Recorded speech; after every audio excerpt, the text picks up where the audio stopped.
both of them have been fighting essentially a Soviet-style artillery war. What we see on the battlefield is that they're pretty evenly matched. Der Krieg in der Ukraine wütet weiter und es ist ungewiss, welche Seite die besseren Chancen hat. Kiew setzt auf eine Gegenoffensive ausgestattet mit NATO-Panzern und Raketenabwehrsystemen. Doch der Sieg auf dem Schlachtfeld hängt nicht nur vom Waffenarsenal ab. Es ist an der Zeit, sich von der sowjetischen Militärstrategie zu verabschieden.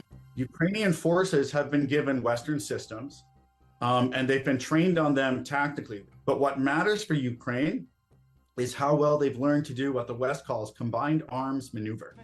And that is the capacity to coordinate fire from artillery, from infantry, from armor, from special forces, and to do these things in a highly synchronized manner in order to maximize the force being applied at any given point to the enemy. The question is if Ukrainian troops have learned it well enough to implement it now for this offensive. If they have, it will be a game changer.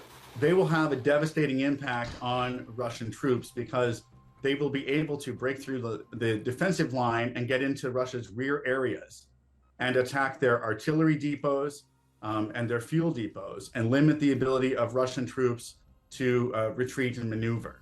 Russland ist nicht zu unterschätzen. Nach Angaben der ukrainischen Streitkräfte hat Moskau vor kurzem die Tupolew 160 eingesetzt, einen schweren Überschallbomber, das größte in der Welt gebaute Modell. Außerdem haben sie eine erste Gruppe von T-14 Armata-Panzern, der modernste Kampfpanzer des Landes, in Dienst gestellt. Die russischen Streitkräfte scheinen jedoch zu zögern, ihn einzusetzen.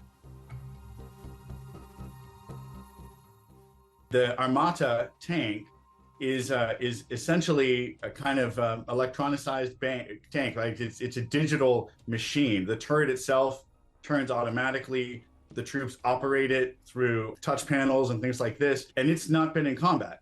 So nobody trusts how well it's going to work. Nobody trusts that if this thing is moving at 80 kilometers per hour and it hits a bump that it doesn't knock the screen out, and then the troops can't fire. Nobody trusts that the turret won't get jammed. They haven't used it long enough to know how to unjam it in the field under fire.